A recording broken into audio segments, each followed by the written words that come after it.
তো বন্ধুরা, এখন আমি যেটা নিয়ে কথা বলবো সেটা হচ্ছে ইংলিশ স্পিকিং তোমরা কিভাবে খুব ভালোভাবে করবে, সেটা নিয়ে আমি কথা বলবো।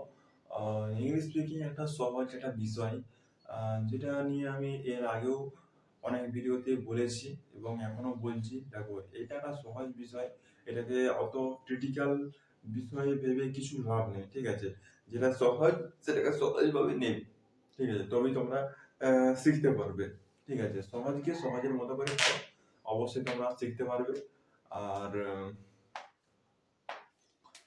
আহ, তোমাকে ইংলিশ যে মুভিগুলো আছে বা খবর আছে সেগুলো তোমাকে দেখতে হবে প্রত্যেক দিন, ঠিক আছে? তবেই তুমি এই ইংলিশ স্পিকিংটাকে তুমি ভালোভাবে করতে পারবে। তোমাকে প্রত্যেক দিন দেখতে হবে এবং শুনতে হবে, শুনে সেটা তোমাকে স্পিকিং করতে হবে, বলতে হবে, ঠিক আছে? মানে আমি শুধু দেখে গেলাম, ঠিক আছে, শুনে গেলাম, কিছু বললাম না বা স্পিকিং করলাম না, ওইটা বললে কিন্তু হবে না। তোমাকে দেখতে হবে, শুনতে হবে এবং তোমাকে স্পিকিং করতে হবে, ঠিক আছে? আসলে ও কি বলছে, ঠিক আছে? ধরো, এই যে আমি এখন যে ভাষাটা বলছি, বাংলা ভাষা বলছি, আমি তো এটা ইংলিশ ভাষাও শুরুতেও বলে আসতে পারতাম। কখন বলতাম? যখন আমাকে কেউ মানে আশেপাশে আমার বাবা মা বলতো, তখন আমি তাহলে ইংলিশ ভাষাটাও পারতাম। কিন্তু যেহেতু আমার বাবা মা ইংলিশ ভাষাটাই অভ্যস্ত নয়, তাই আমিও বলতে পারিনি, বাংলা ভাষাই বলছি। সেরকম এটা একটা মানে অভ্যাস করতে হবে। প্রত্যেকদিন ছোট বড় সেন্টেন্স তোমাকে মেক করতে হবে এবং মেক করে সেগুলা আহ, সেটা প্রতিদিন তৈরি করতে হবে, ঠিক আছে? যে আমি ভাত খাই, মানে কি, আই ইট রাইস। এরকম ভাবে তুমি সারাদিন ধরে কি করছো না করছো সেগুলো তোমাকে একটু দেখতে হবে, ঠিক আছে? এবং তুমি সারাদিন ধরে আসলে কি কি কাজ করছো সেগুলো তোমাকে ইংরেজিতে লিখতে হবে। আর তুমি যদি করতে পারো তাহলে তুমি ইংলিশ ইংলিশ স্পিকিংটা করতে পারবে, ঠিক আছে? তোমার তোমাকে ইংলিশে চিন্তা ভাবনা করতে হবে। বাংলায় ট্রান্সলেট করে বাংলা চিন্তা করলে কিন্তু তুমি পারবে না, অসুবিধা হবে। তাই যখন যেটা করবে সেটা ইংলিশেই করবে। আর বই পড়তে হবে, ইংরেজি বই, ঠিক আছে? প্রত্যেক দিন 3 পাতা 4 পাতা 5 পাতা করে বই পড়বে এবং বই পড়ে সেই সেন্টেন্স গুলা, ঠিক আছে, ওয়ার্ড গুলা দেখবে।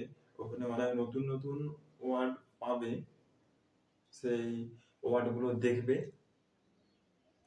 এবং যেগুলা তুমি বেশিরভাগই দেখবে তুমি পারবে। 60 থেকে 70% তুমি ওয়ার্ড গুলোর মানে জানো, তাহলে তুমি ইংলিশ স্পিকিং কেন করতে পারবে না? হুম।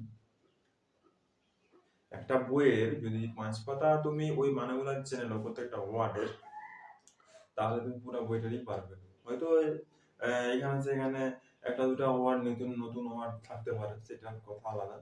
কিন্তু সবগুলোর সবগুলো সব পুরো বইটাই ওই একই ওয়ার্ডই থাকবে, ঠিক আছে? তাই যে ওয়ার্ড গুলো বললাম, ঠিক আছে, এগুলো তোমরা কম বেশি এগুলো সবাই জানো। 60 থেকে 70% তোমরা জানো, তাই এগুলা প্র্যাকটিস করো, তোমরা নিশ্চয়ই পারবে।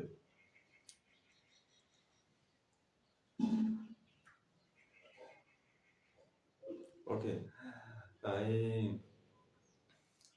যেটা বলছিলাম যে practice is the main way to improve your English speaking or any skills. Practice, যদি তুমি প্র্যাকটিস করো তাহলে তুমি যে কোনো কিছুই তুমি শিখতে পারবে। আর প্র্যাকটিস যদি না করো পারবে পারবে না। তাই তোমাকে প্র্যাকটিস প্রত্যেক দিন করে যেতে হবে। প্র্যাকটিস তোমাকে প্রত্যেক দিন করে যেতে হবে। প্র্যাকটিস করলে তুমি ইংলিশ স্পিকিং এ কথা বলতে পারবে। এবারে অনেকে আছে বলবে আমি ইংলিশ স্পিকিং করার টাইম খুঁজে পাচ্ছি না, ঠিক আছে? আরে ভাই, টাইম প্রত্যেকটা মানুষের কাছে সমান, 24 ঘন্টায় আছে।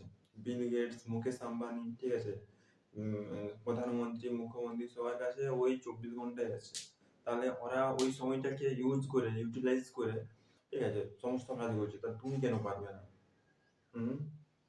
ওই সময়টাকে ব্যবহার করে ওরা অত সব কিছু করছে, তুমি কেন পারবে না? তুমিও পারবে। হ্যাঁ, তাই নিজের সময়টাকে ইউটিলাইজ করো।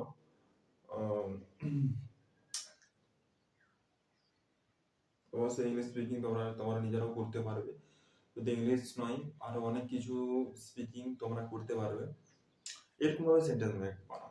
ঠিক আছে, আই এম সৌরদীপ মাহাতো, মানে নিজের নাম বলে আমার Souradip Mahato, I am from West Bengal. এরকম ভাবে সেন্টেন্স মেক করো। I have completed my bachelor degree, you have completed your bachelor degree, এরকম ভাবে করবে। ঠিক আছে, কোথা থেকে করেছো সেটাও বলবে। করতে হবে, ঠিক আছে। সেন্টেন্সেস প্রতিদিন মেক করে যেতে হবে। তারপরে please go outside the room, মানে রুমের বাইরে যাও। Please go inside the room, মানে রুমের ভেতরে যাও। এরকম ভাবে সেন্টেন্স মেক করলে দেখবে তুমি সব কিছুই করতে পারছো এবং অন্যদের থেকে অনেকটা এগিয়ে আছো। হ্যাঁ, এটা বললাম যে টাইম ম্যানেজমেন্ট, এটা করতে গেলে টাইম ম্যানেজমেন্টটা জানতে হবে। মানে কোনটা আগে করবো কোনটা পরে করবো, আমি স্পিকিংটা আগে করবো না আমার বাড়ির কাজ আগে করবো। অবশ্যই বাড়ির কাজ করবে, তারপরে স্পিকিং। তো টাইম ম্যানেজমেন্ট একটা স্কিলস যেটা তোমাদেরকে শিখতে হবে। সত্যি কথা বলতে টাইমকে কেউ কোনোদিন ম্যানেজ করতে পারে না। টাইম কখনো কারো হাত ধরে চলে না। আমরা কিছুই করতে পারবো না টাইমের সাথে। আমরা কি করতে পারি, আমাদের যে দৈনন্দিন কাজগুলো সেগুলো ম্যানেজ করতে পারি। মানে তোমাকে একটা টু ডু লিস্ট বানাতে হবে প্রত্যেকদিন। যে প্রতিদিন রাখতে হবে যে আগামীকাল আমি প্রতি ঘন্টায় কি কি কাজ করব তার একটা লিস্ট বানাতে হবে। এবং টাইম ম্যানেজমেন্টে তুমি যদি মাস্টার হও তাহলে তুমি সব কাজই করতে পারবে এবং অন্যদের থেকে অনেকটা আগিয়ে থাকবে। ঠিক আছে, তো দেখুন টাইম ম্যানেজমেন্টটা অবশ্যই শিখতে হবে এই 21st সেঞ্চুরিতে। এটা খুবই একটা বড় পার্ট, এটা শেখো। তোমরা নিজেরাও অনেকটা কি বলবো অনেক কিছু শিখতে পারবে এখান থেকে। ঠিক আছে, এগুলা বললাম, এগুলা শেখো প্রত্যেকদিন, বহু কিছু শিখতে পারবে এখান থেকে যদি টাইম ম্যানেজমেন্ট করতে পারো। টাইম ম্যানেজমেন্ট করে তোমরা ইংলিশ স্পিকিং প্র্যাকটিস করো, অবশ্যই তোমাদের ভালো হবে। তাহলে গুড বাই।